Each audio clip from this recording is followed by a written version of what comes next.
To varētu saukt par pilnīgu sabrukumu vai sarunu neveiksmi.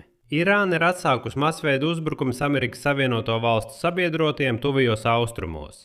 Irāna veica raķešu un dronu triecienu starptautiskajai Kuveitas lidostai. Kā rezultātā ir bojāgājušie un ievainotie, bet pati lidosta ir guvusi ievērojams bojājumus.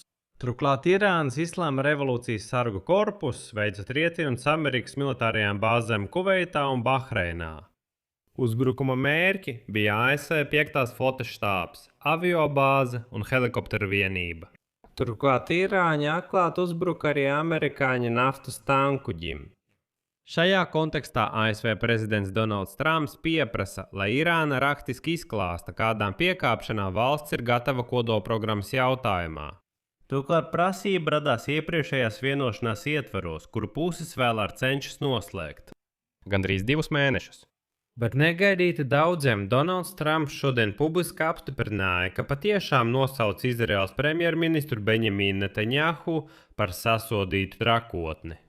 Un uzreiz Donalds Trumps sāka slavēt Irānas līderi. Pēc Trumpa vārdiem Ajatola Mačtaba Hemenī joprojām ir viena no ietekmīgākajām personām Irānā, un viņš personīgi vēlētos ar viņu tikties. Trumps pat paziņoja, ka šāda tikšanās viņam būtu gods. Lūk, tāds pavērsiens. Kopumā ķersimies pie lietas. Mani sauc Aleksejs Pečijs, apspriedīsim šo tēmu kopā. Pirms mēs sākam, lūdzu abonējiet šo YouTube kanālu, uzspiediet patīk šim raidījumam un atstājiet jebkādu savu komentāru zem šī video. Es jums būšu par to pateicīgs. Un abonējiet man Telegram kanālu Pečijs News. Saite uz to ir šī video aprakstā. Tātad, pirms mēs pārējām pie tēmas par atjaunotiem Irānas uzbrukumiem ASV militārajām bāzēm reģionā, apspriedīsim uzreiz vienu ļoti svarīgu jautājumu. Vakar šajā YouTube kanālā iznāca raidījums, kurā es pastāstīju, ka ASV prezidents Donalds Trumps kritizēja Izraēlas premjerministru Benjaminu Netanjahu par Izraēlas izraisīto spriedzes eskalāciju Libānā. Sarunas laikā Donalds Trumps nosauca Netanjahu par traku un apsūdzēja viņu nepateicībā. Turklāt izdevums Axios vakar pat publicēja Donalda Trumpa citātu, kas bija adresēts Netanjahu. Vārds vārdā.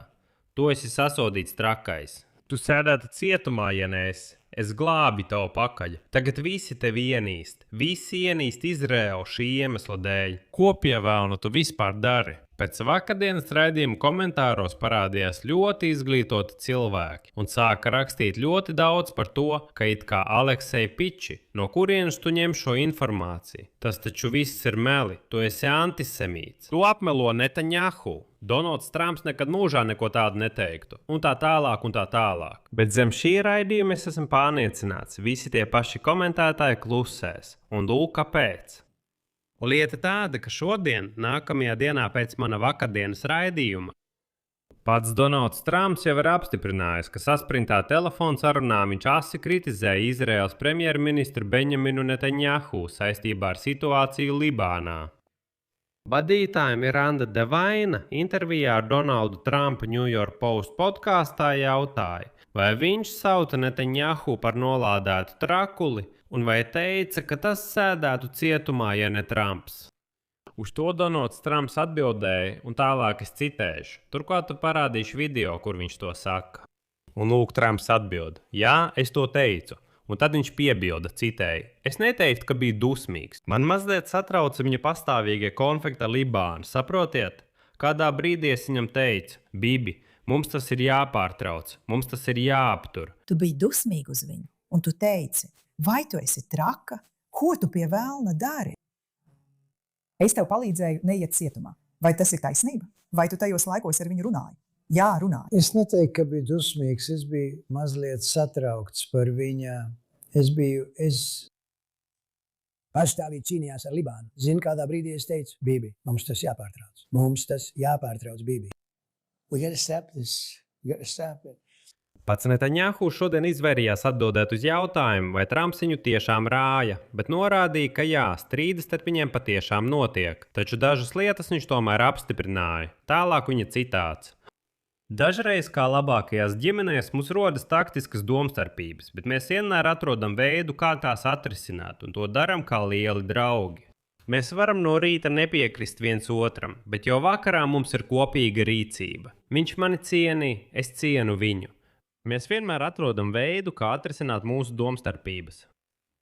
Prezidents apstiprināja, ka viņš teica, ka jūs, sasodīti, esat sajukuši prātā. Kā jūs uz to reaģējāt? Kas patiesībā notika šajā zvanā? Mums ir kopīgi mērķi. Dažreiz mums, tāpat kā labākajās ģimenēs, ir šādas taktiskas domstarpības. Mēs vienmēr atrodam veidu, kā tās atrisināt. Un to darām kā lieliski draugi. No rīta mēs varam nepiekrist viens otram, bet pēcpusdienā mums jau ir kopīga rīcība. Bet kas ir interesanti, uz jautājumu, vai Donalds Trumps viņam teica, ka bez viņa palīdzības viņš būtu nonācis cietumā, Netanjahu to nenoliedza. Viņš saka, nu jā, tā bija. Netanjahu pateicās Trumpam par atbalstu saistībā ar apsūdzībām korupcijā, kuras viņš nosauca par nepatiesām un absurdiem. Tagad es gaidu visus tos pašus komentētājus, kuri vakar rakstīja, ka es meloju, ka es apmeloju, ka Trumps neko tādu nekad nav teicis. Nu, uzrakstiet, atzīstiet, ka jūs kļūdījāties. Lūk, jums skaidrs apstiprinājums tam, par ko es runāju vakar. Un atcerieties šo brīdi ar Donalda Trumpa kritiku Netanjahu virzienā. Mēs pie tā noteikti vēl atgriezīsimies. Tagad apspriedīsim sāsinājumu tuvajos austrumos. Kaujas darbības Persijas līcī atkal aktivizējās trešdien. Irānas Islāma revolūcijas sargu korpus veica triecienus pa amerikāņu militārajām bāzēm Kuveitā un Bahreinā. Uzbrukuma mērķi bija ASV 5. flotes štābs, aviobāze un helikopteru vienība. Turklāt trieciens tika veikts arī pret amerikāņu naftas tankuģi. Amerikāņu naftas tankuģim Panaja. Irānas Islāma revolūcijas sargu korpus norādīja, ka tas bija atbildes solis uz sakaru torņa apšaudi Kešmas salas dienvidos.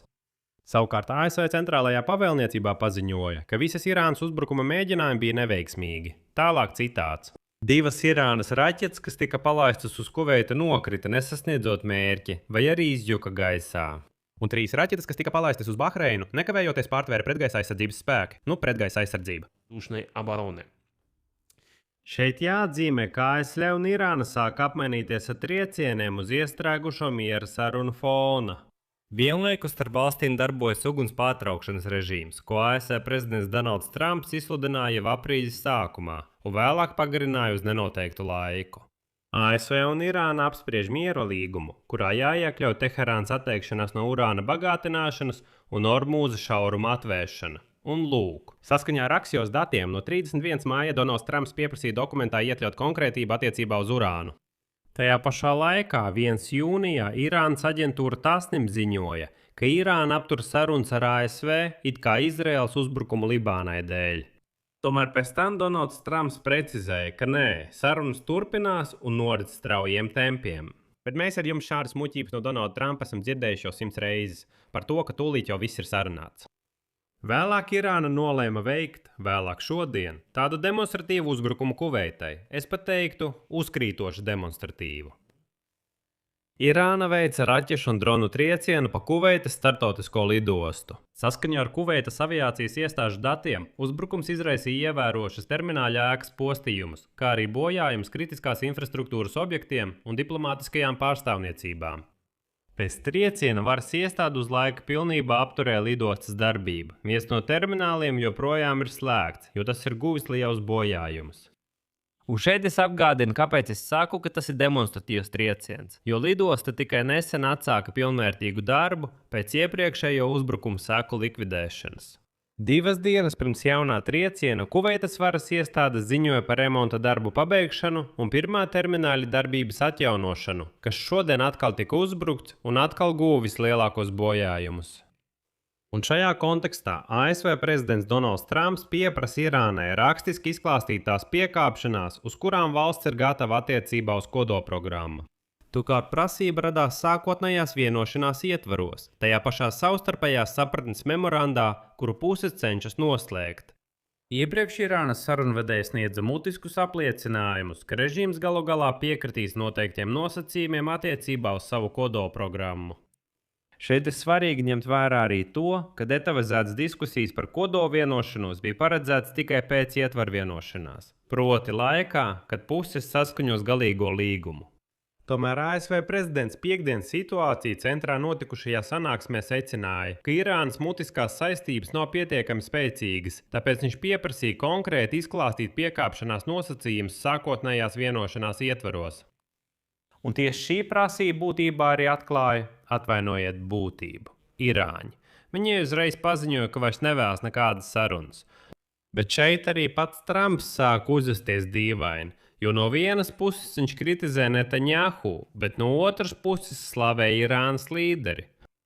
Donalds Trumps negaidīti paziņoja, ka Ajatolla Mojtaba Hamenei joprojām ir viena no ietekmīgākajām personām Irānā. ASV prezidents Donalds Trumps izteica paziņojumu, kas varētu liecināt par jaunu Vašingtonas pieeju Teherānai. Pēc viņa teiktā, Ajatolla bauda ievērojumu cieņu valstī pēc sava tēva, Irānas augstākā līdera Ali Hamenei, kā arī citu ģimenes locekļu bojājas Izraēlas aviācijas triecienos kara sākumā. Taču vispārsteidzošākais ir tas, ka Trumps paziņoja, ka vēlētos tikties ar Mojtabu Hamenei. Citāts: Es vēlētos tikties ar viņu. Es ar prieku tiktos ar viņiem visiem, bet vispirms es vēlētos tikties tieši ar viņu. Un visticamāk mēs kādā brīdī tiksimies, atkarībā no tā, kā viss izvērtīsies. Ņemot vērā jaunos uzbrukumus un Trumpa spītīgo nevēlēšanos atzīt, ka pamieris jau sen ir izjucis, Vašingtonas rīcība pagaidām neizskatās pēc uzvarētāju uzvedības. Šeit es sniegšu daudz punkti. Jūsu viedokli, jūsu secinājumus rakstiet komentāros zem šī raidījuma. Abonējiet kanālu, nospiediet zvaniņu un neaizmirstiet ielikt patīk, ja vēlaties atbalstīt šī YouTube kanāla darbu. Ko var izdarīt finansiāli, izmantojot jebkuru ziedojumu pa saitēm un rekvizītiem, kas norādīti šī video aprakstā.